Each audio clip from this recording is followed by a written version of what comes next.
todos, bienvenidos a un nuevo episodio de ArchaCast. El día de hoy estamos en el primer episodio de la temporada 2023 y pueden ver que estamos en otro set. Es porque el día de hoy nos encontramos en el showroom de Ixina en la ciudad de Quito. Ixina es una marca que se dedica a la fabricación de muebles de cocina, pero tiene una distinción muy particular. Todos los muebles son importados desde Alemania y fabricados en Alemania. Tú llevas tu diseño, ahí te lo acoplan acorde a los módulos que ellos tienen, envían a la fábrica en Alemania fabrican todo y lo envían de nuevo a Ecuador. Y aquí solo está listo para ensamblar, listo para ponerlo en tu proyecto. Tienen garantía de 10 años y con una excelente calidad que les invito a venir acá. Bernardo ya sintió un poco igual de los muebles y pueden sentir la calidad de la diferencia.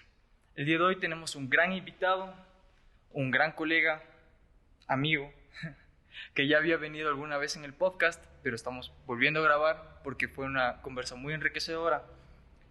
Es arquitecto por la Pontificia Universidad Católica de Ecuador, máster en diseño arquitectónico por la Universidad de Navarra. Su obra ha sido reconocida nacional e internacionalmente en múltiples ocasiones. Ganó mención de honor al premio Ornato en la ciudad de Quito. Tiene múltiples nominaciones a Obra del Año en Arch Daily y ha sido también docente de Bernardo Bustamante. Hola, Luis. Un gusto tenerte aquí, Bernardo, nuevamente en este espacio. Un gusto que ya podamos tener también la calidad respectiva, ¿no? Sí. que el anterior episodio nos salió con un poquito de fallas por ahí. Sí, encantado de estar contigo otra vez, Luis. Sí, la vez pasada también fue súper chévere el dialogar contigo, el conversar. Y nada, qué chévere el espacio todos son sorpresas agradables, las cocinas, todo ha sorprendido. Chévere, Bernardo. Para iniciar la conversa, ya que tenemos una buena audiencia que también son estudiantes, me gustaría saber un poco de esta etapa tuya. ¿Cómo fue tu vida como estudiante? ¿Qué fue lo que experimentaste? Tal vez tú estabas seguro de entrar a arquitectura desde el inicio o tenías esas dudas en la carrera. Pues mira, es chistoso porque cuando yo era niño, mi padre era agente de bolsa de valores, y yo nunca entendía qué se trataba eso. Cada niño siempre decía que quería hacer lo que quería hacer su padre. Y como yo no entendía nada, decidí pasar de generación y quería hacer lo que fue mi abuelo, que mi abuelo fue arquitecto. Entonces ahí fue como que comencé a decir, yo también quiero ser arquitecto, que era algo que entendía. Y bueno, creo que siempre lo tuve claro, ¿no? Creciendo y todo, siempre fui claro. En el colegio me acuerdo que pasaba dibujando casas, diseñando, soñando, ¿no? Y claro, entré a la Facultad de Arquitectura en la Universidad Católica. Y bueno, al principio como estudiante es siempre súper sorprendente cuando uno entra a la universidad. Son como un cambio drástico de salir del colegio. Como que no te enteras mucho al principio, estaba medio desubicado, pero finalmente vi que era lo que me gustaba mucho, y fui avanzando en la carrera. Yo tuve un momento de mucha suerte porque la Universidad Católica justo se abría poquito antes de que yo entre, la Facultad de Arquitectura. Había la de la Universidad Central, que era de toda la vida, y había, que estaba también iniciando, la de la San Francisco, la Universidad de San Francisco, pero como que la Católica era una alternativa más intermedia, ¿no? Que no tener todos los problemas de la universidad pública que hay en todos los lados, ¿no? Que los paros, lo que había en ese momento, siendo una universidad privada. Entonces tuvimos la suerte de tener muchos profesores que salieron de la Universidad Central, de la facultad, y un como grupo de jóvenes que la montaron en ese momento, y era multigeneracional. Entonces en esa época no había tanto esas exigencias que tiene ahora la academia de la CENACYT o del CES, de todo esto que les exigían tener una cantidad de títulos a los profesores, de ser másters y toda la cosa, sino que los buenos arquitectos que tenían renombre podían ser profesores y maestros. Entonces tuve a grandes docentes, grandes maestros de la arquitectura que han formado la arquitectura de esta ciudad, sobre todo, como Milton Barragán Dumet, como Henry Carrión, como Alfredo Rivadeneira, Fausto Banderas incluso, que no tenías que tener muchos títulos, y otros que eran ya profesores de la universidad de siempre, que también eran grandes profesores, de Evelia Peralta, por ejemplo, ¿no? Un profesor también en los primeros niveles y una maestra. A ratos siento que como que no la aproveché del todo por un poco inmaduro, ¿no? a Evelia, pero era una maestra, ¿no? Que siempre te la recuerdo todavía. Y claro, entonces no había como tantas restricciones que les limitaban, como les limitan ahora a los profesores, a los maestros. Ahora, un arquitecto de renombre como Fausto Banderas, de pronto como no tiene el máster, ¿no? O no tiene el doctorado, no puede dar clases, ¿no? Tan fácilmente en una universidad. Claro. Entonces, como que eso fue como que un momento muy interesante cuando yo fui estudiante, que tuve estos grandes profesores. No me había puesto a analizar ese punto crítico, ¿no? Sobre la academia, de que ahora si no tienes el título no permiten que imparta a pesar de que tenga el conocimiento. Y hay grandes arquitectos que ni siquiera están graduados de arquitectos, ¿no? Como de los de más renombre que medio conozco, el Jack Ingles de Big, igual él no se había graduado y llegado a hacer tantas obras que estoy seguro que una clase sería una muy buena retroalimentación. También Tadao Ando nunca tuvo el título de arquitecto. Y si no le dejas dar cátedra a todo Ando por no tener el título, sería como que algo a medias, ¿no? Y me sorprende lo que me dices que Milton Barragán te dio clases. Yo no sabía eso. Milton Barragán fue profesor. Claro, justo como te contaba, como mi abuelo era arquitecto y mi abuelo era muy amigo de Milton Barragán. Entonces lo conozco desde niño, yo a él. Pero claro, casualmente él fue profesor mío en sexto o quinto semestre, sexto creo que fue. Sexto, sí, en la universidad. Y Milton fue profesor durante muchos años en la universidad, en la Católica. Y luego incluso tuve yo la suerte de poder trabajar con Milton. Entonces, cuando todavía era estudiante, yo tenía un profesor que también que ya murió, que en paz descanse, Henry Carrión, que tenía mucha afinidad con él, mucho cariño, también maestro de los maestros, como digo yo. Y Henry me recomendó con Milton cuando tenía el proyecto de hacer Milton y fui a trabajar durante un año, estuve trabajando en su oficina. ¿Y qué tal esa experiencia? O sea, es interesantísimo, ¿no? Yo creo que Milton es un maestro, pero es un artista, ¿no? Entonces es increíble cómo proyecta un artista, ¿no? Además de ser un gran arquitecto, un arquitectazo, es un artista. Entonces compartir con él el tema de cómo crea, ¿no? Es muy interesante, muy Claro. enriquecedor. Para entrar un poco en contexto para la audiencia que también es un poco internacional, Milton Barragán es uno de los referentes de la arquitectura moderna de Ecuador más grandes que hay, se puede decir.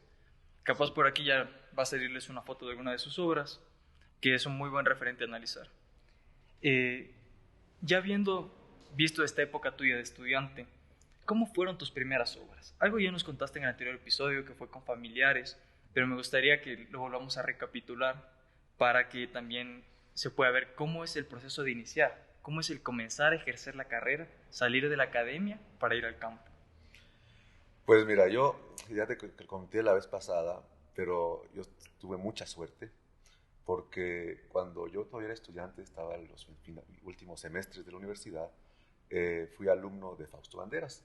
Y casualmente Fausto Banderas es amigo de un tío mío. Y yo hice como una muy buena relación con Fausto. Es súper interesante esa época porque Fausto no había dado clases nunca, siendo un maestro como es. Y como que fuimos esa generación los primeros alumnos de él. Y pues fue muy bien. Y él luego le recomendó a este tío mío que yo les haga los diseños de las casas a sus hijos. Entonces, antes de graduarme, yo ya tuve encargos.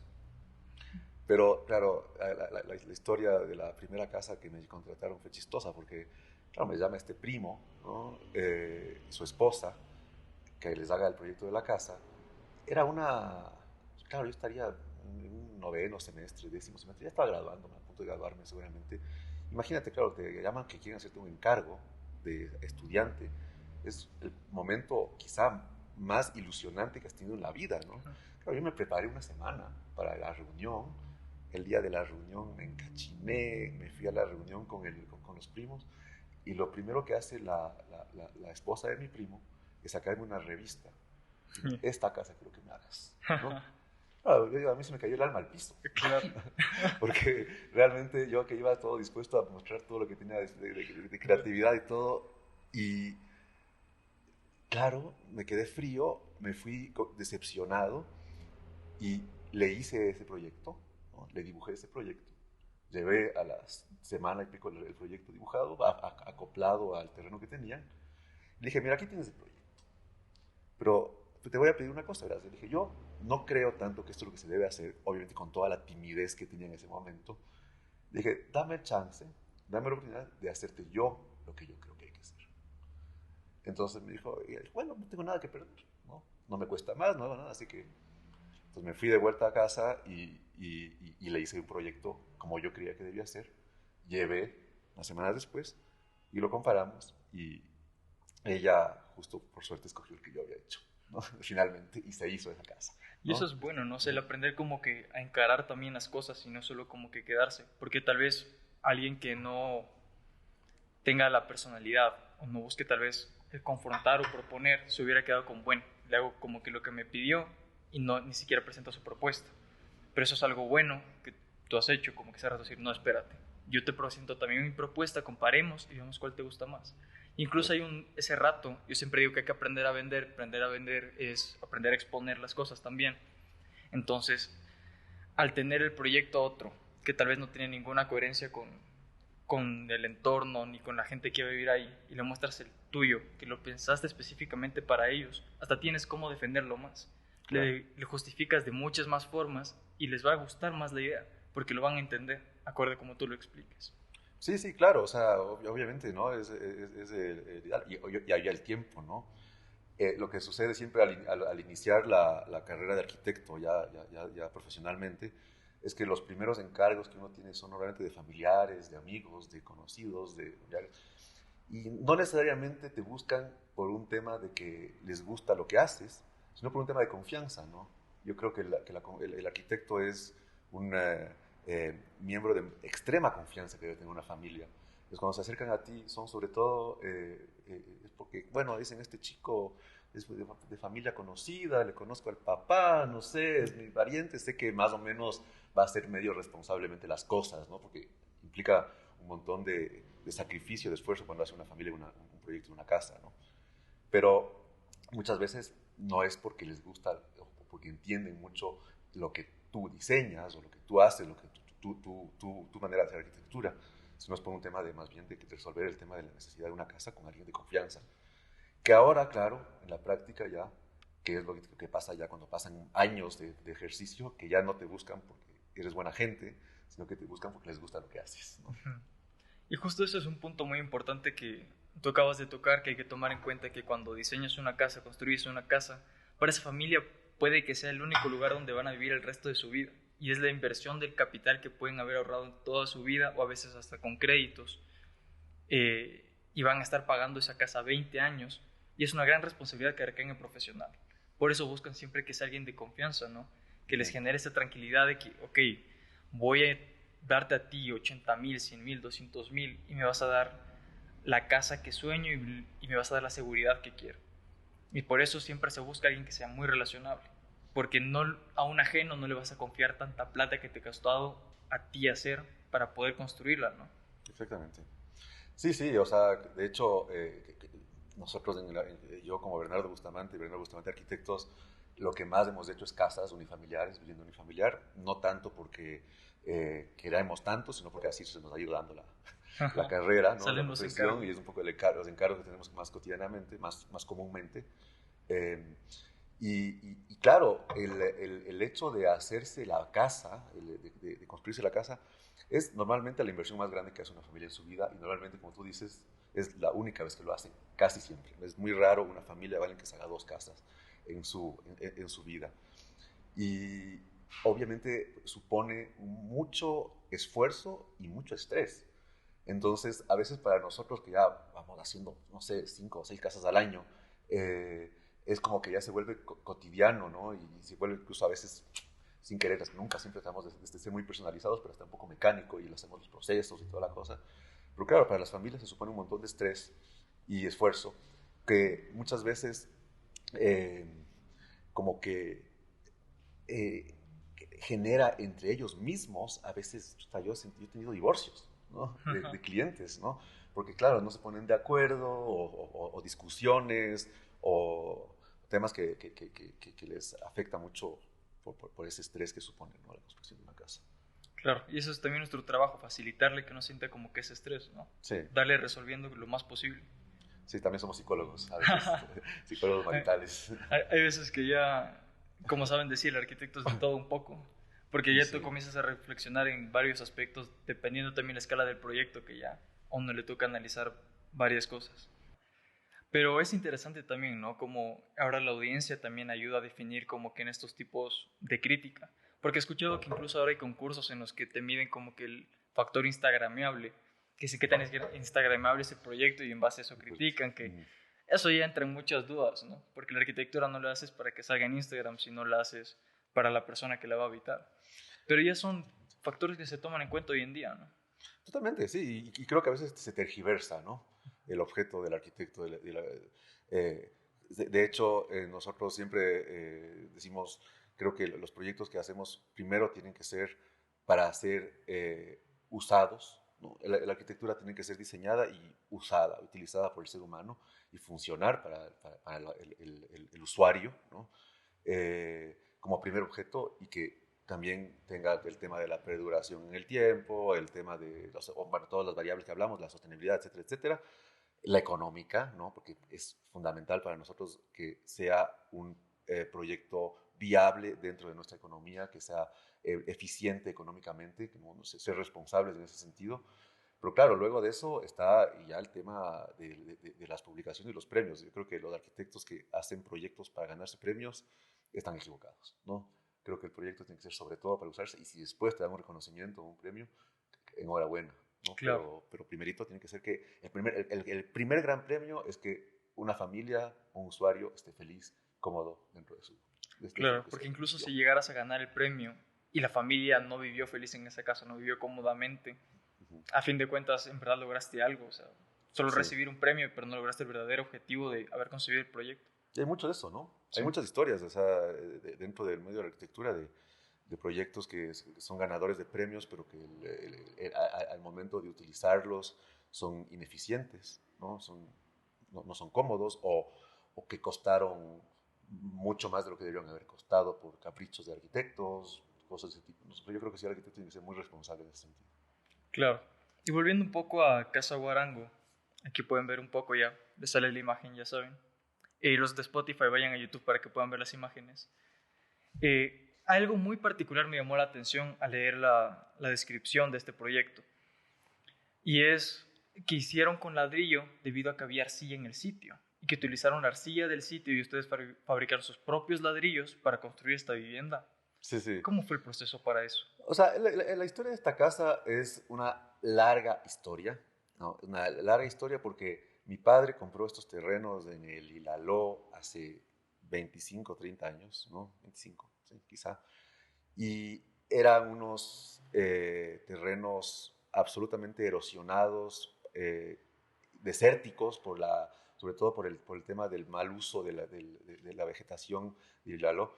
Y sobre todo lo que se hizo en ese momento fue un proceso de forestación, de reforestación, durante años. Y él iba allí siempre, y hasta que un momento, después de años, yo decía, tienes que hacerte algo aquí, ¿no? Entonces, a yo le propuse a él que, verdad, hagamos una cosa, un trato. Tú no tienes ahorita la plata, ¿no? Para hacerte la casa. Entonces, yo te la construyo y tú me pagas con tierra. Entonces él me dijo, bueno, calculamos un presupuesto de la casa, ¿no? Y lo calculamos en metros cuadrados de tierra de ese momento, entonces me dio un pedazo de tierra ahí y yo le construí la casa. Y claro, un poco después de todo el proceso de vivir durante muchos años en la casa, ya en ese terreno de ir visitando, como que ya lo teníamos localizado el lugar, ¿no? Ya habíamos ido, incluso hicimos una plataforma en algún momento que él dijo, aquí algún día haré, veámosle cómo se coloca la vista, como que ya la habíamos analizado mucho, entonces cuando ya la ejecutamos, fue muy rápido, ¿no? Eh, y claro, lo que había importante ahí, como te decía, el tema de los costos, entonces había, porque incluso, claro, yo pagaba por esto, entonces la plata era poca, eh, Y habíamos hecho años antes experimentos justamente con el tema de los ladrillos. Entonces la cangagua, cuando se hacen adobes, es una tierra muy buena para justamente hacer ladrillos. Entonces hicimos en una parte del terreno, muchos años antes de la casa, un horno de ladrillos, hicimos ladrillos.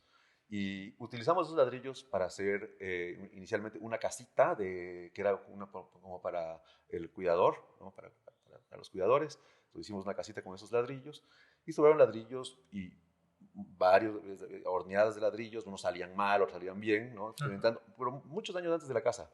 Y finalmente, cuando hicimos la casa, claro, teníamos ladrillos.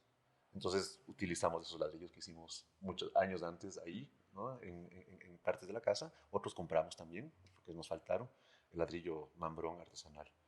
Entonces fue un proceso súper, súper bonito el trabajar ya ahí con este proyecto, sobre todo también buscando el tema de la eficiencia económica.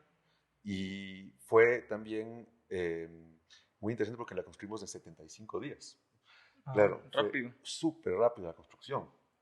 Básicamente era eso, ¿no? Entonces, inicialmente, claro, estaba pensada como una cabaña para fin de semana, pero con la pandemia, mi padre ya estaba mayor, ya se jubiló, y estaba encerrado en un departamento aquí en Quito, y dijo, me voy acá, y ya se pasó a vivir, y ahora vive feliz ahí, ¿no? Ya vive, se volvió una casa de campo a una casa de vivir.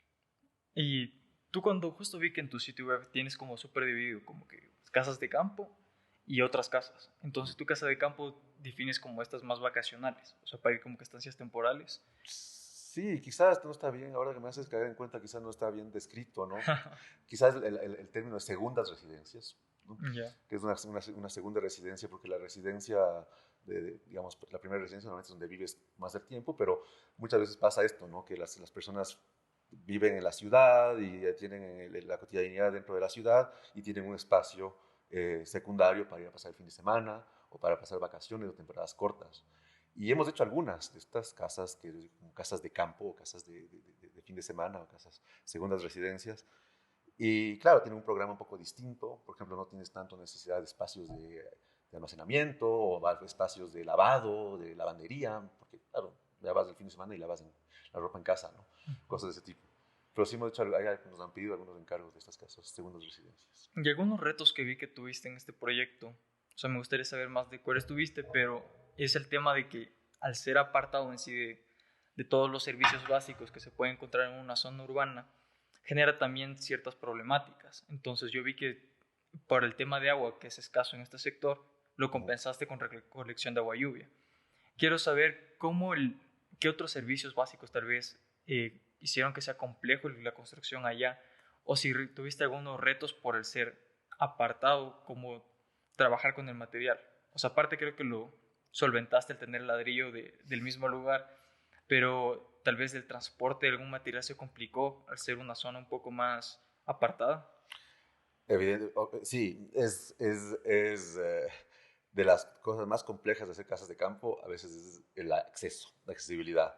En esta casa, de hecho, ahora ya han pasado años, ya han cambiado mucho, han mejorado las condiciones de los accesos, de los caminos, pero claro, es arriba, es un camino muy malo, caen 4 gotas y no puedes subir, ¿no? En los autos. Eh, y qué sé yo, por ejemplo, el hacer fundiciones con concretera, con mixers, a veces no suben nomás, ¿no? Entonces toca hacer las fundiciones a mano, buscas eficientizar el uso de materiales, o sea, no puedes usar materiales muy pesados, el tema de la construcción es muy importante, yo creo que de las cosas más complejas en lugares de estos remotos, ¿no? El cómo ejecutar. Esta casa sí, fue todo un proceso. Yo me acuerdo que yo había comprado una camioneta unos meses antes y claro, dije, en esta camioneta yo me subí a la casa, porque claro, nadie quería subir. Y yo iba cada vez que iba a viajar a subir, porque claro, subía algún transportista, quería cobrar muchísimo, abusar del costo. Entonces yo iba cada vez que subía llevando cosas, ¿no? Hay que llevar cementos, ¿no? Me iba subiendo en la camioneta los cementos, los ladrillos, un poco todo, ¿no? Casi, esta camioneta subió la casa, siempre, ¿no? Porque todavía la tengo la camioneta. Y otra de estas casas de campo que también me habías contado la otra vez, que me gustaría que volvamos a hablar porque es un proyecto que me encanta, que es la Casa San Pablo del Lago, que igual recibió, creo que recién la nominación, igual a Obra del Año, por Arch Daily. Y tuviste un reto muy importante ahí, que es algo muy curioso, que trabajaste online con los clientes para realizar este Sí. proyecto. Mm, Aquí está. Pues esta casa es justamente, si la del Guarango tuvo complejidad constructiva, esta fue el Aún triple. más. ¿No? Porque era, claro, es una comunidad de indígenas otabalos que se llama Pijal, que es en la provincia de Imbabura ya, ¿no? Y justo es una comunidad que está muy bien organizada, muy bien dotada, pero justo cuando estábamos construyendo decidieron hacer alcantarillado. Entonces todas las vías estaban abiertas y aquí sí que llueve mucho. Yo me acuerdo de una vecina que me decía, es que arquitecto, me decía, aquí llueve desde abajo. Entonces, y es verdad. Entonces, claro, el tema de la operación constructiva fue súper una proeza, ¿no? El poder construirla, porque además es una casa que tiene una desafío estructural importante, ¿no? Constructivamente es compleja, tiene un volado de más de 12 metros, ¿no? Es un voladizo de 12 metros. Un poco lo que queríamos hacer cuando nosotros hicimos este proyecto fue, queremos como que mover menos territorio. Entonces, por eso justamente la casa ocupa la mitad, un poquito más de la mitad de lo que realmente es su área, ¿no? Entonces, Ya. por eso justamente queríamos no ingerir mucho en incidir mucho en el territorio, incidir en el terreno. Entonces, por eso, claro, la huella de la casa es la mitad de su área. Y por otro lado, claro, la casa, cuando yo fui con mis clientes a ver, previamente nos contactamos online y todo, que como tú sabes fue chistoso de la globalización, yo digo, ¿no? Porque yo estaba viviendo en Alemania, ellos estaban en Estados Unidos y querían una casa en Ecuador. Entonces hablábamos por Zoom antes de la pandemia, entonces ya tuvimos ese contacto de comunicarnos por Zoom, por Meets, por alguna de esas plataformas, y así me continuaron contratando. Pero claro, finalmente ya me encargaron la casa, fui a ver la casa y la obra ya estando en Ecuador, con uno de ellos que vino acá, y me decían, es que nosotros tenemos un terreno en el lago San Pablo. Y claro, cuando fuimos a ver el terreno, yo vi, pues que no se ve el lago San Pablo.